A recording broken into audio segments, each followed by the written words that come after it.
this tutorial, I'll be showing you how to create a 3D stroke for your text using GIMP. Before I get into that, don't forget to check out my website at daviesmediadesign.com. You can enroll in my GIMP 2.10 Masterclass on Udemy, and you can enroll in my WordPress Masterclass also on Udemy, and I'll include a link to this as well as all the relevant links from this tutorial in the description of the video.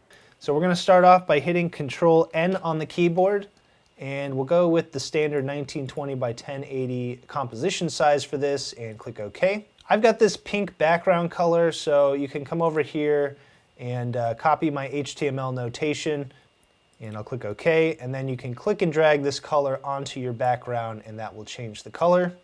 And for the text, I'll do a slightly darker blue, so let's go with this color here, and I'll click OK. So I'll grab the text tool, and I'm going to change the font, so I'll click on the font drop down here and click this little icon in the corner.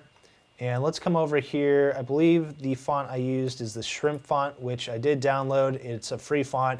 Of course, I have a tutorial on how to download and install free fonts for GIMP, and I'll include a link to this font here. But I also want to change the size of this to 500. We're going to come over here and click on the composition, and with the caps lock key on, we'll type GIMP.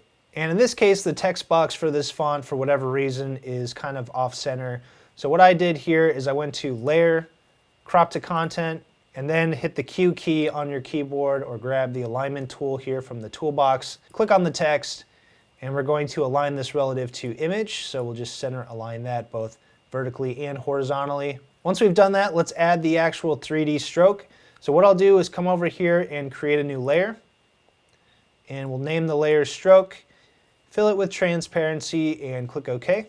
And next what I'll do is create a selection from my text. So I'll Alt-click on the text, or you can also click on that text layer and go to Layer, Transparency, and then Alpha 2 Selection.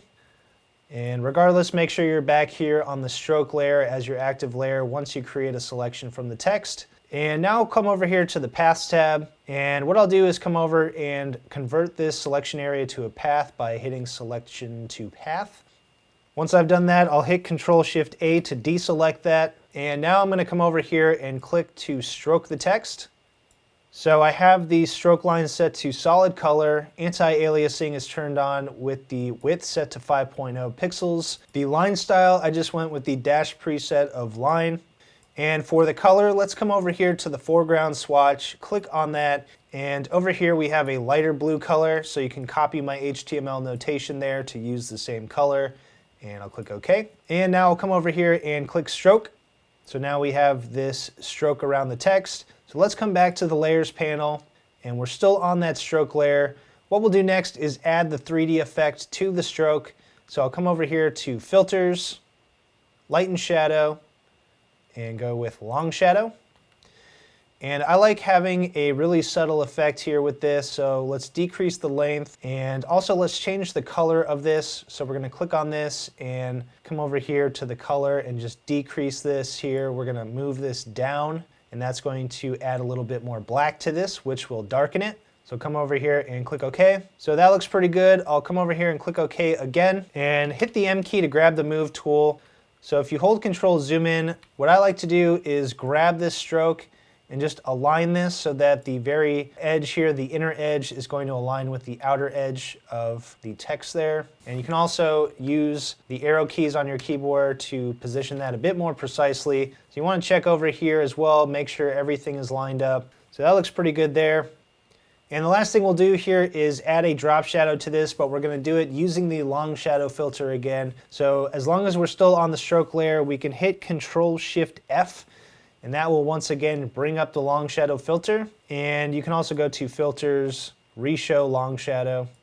So we're going to change the style of this to Fading Fixed Length. We're going to change the color to whatever we want the shadow color to be. In this case, I'll just go with black and click OK. So you can already see here we have a really cool effect going on. So it looks like the 3D stroke we created is creating the shadow from the fictitious light going on over here. So you could change the angle based on where you want the position of that fictitious light to be. Maybe go with something like right there.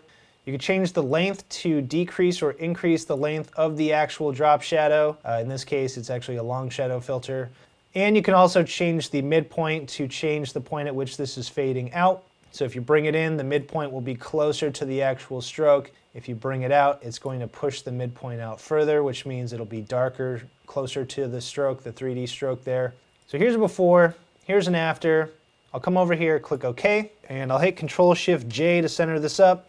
And there you'll see we have some really cool text with a 3D stroke. All right, so that's it for this video. Hopefully you liked it. If you did, don't forget to like this video, subscribe to my channel, and click the bell icon to be notified each time I have a brand new tutorial. But thanks for watching, and I'll see you next time.